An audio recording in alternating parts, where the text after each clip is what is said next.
May 25th, 1988 was a day filled with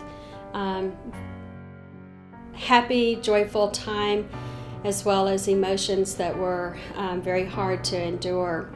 I was about 8 weeks early in my pregnancy. And during that time, as we were in the operating room waiting for the birth of our child, these words came to us. The doctor said, "We've got a problem." Ragan was born with what is called cloaca exstrophy, and that is where there is no skin and no muscles that cover her body and her stomach area. I truly believe that from day one, God had a plan. I mean, I know the doctors said that I wasn't going to make it.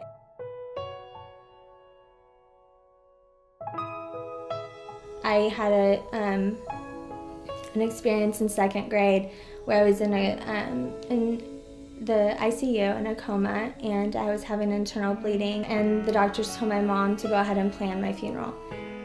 I remember just sitting down and starting to pray and asking God just to either take her if she was in pain, and then I started bargaining with him. I wanted, God, I'll do this for you, I'll do this, and just keep her here, just keep her here. I kept praying over and over and over.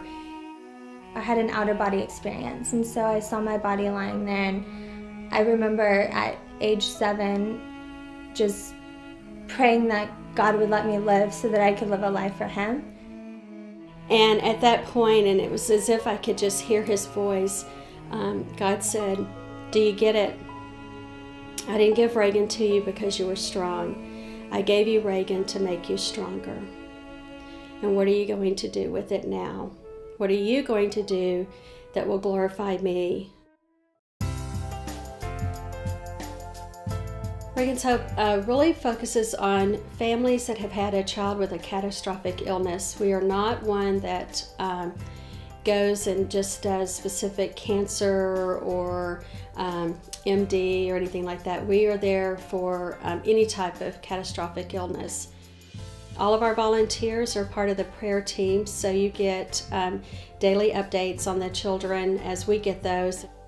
We have a meal team that delivers meals to either the hospital or to the home. A lot of times the families, one parent is at the hospital with a child that's sick, and the other parent is at home with the rest of the children.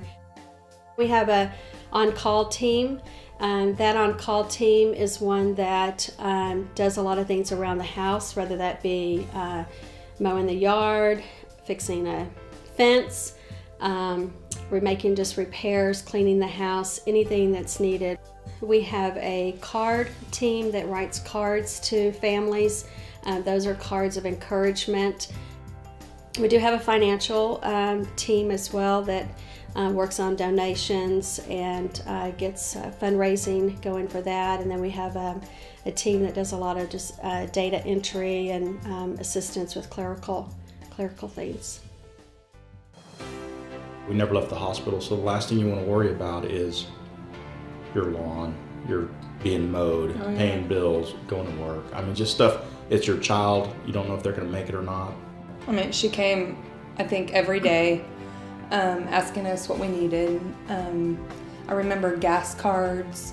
I remember food, lots of food. But most importantly, prayers. They've provided support in just about any way we could imagine or need, even when we maybe weren't in a place where we could realize we needed it.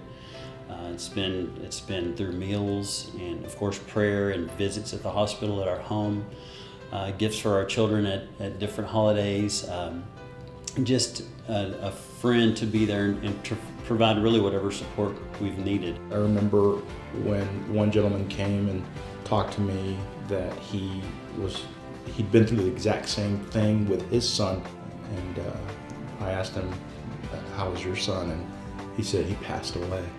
And for me, that just kind of I broke down, started crying there with him. He kind of just held me, because I mean, I don't know, even though he's a stranger, he knew exactly what we were going through. I just remember thinking, wow, I guess I'd never been served that way before. So we are here long term. We are not a organization that's going to write a check, hand that over to the family, and then walk away. We're not one that's going to make one hospital visit, give the child a stuffed animal, and then walk away. Now I'm able to go back and share my story and just kind of help others along the way.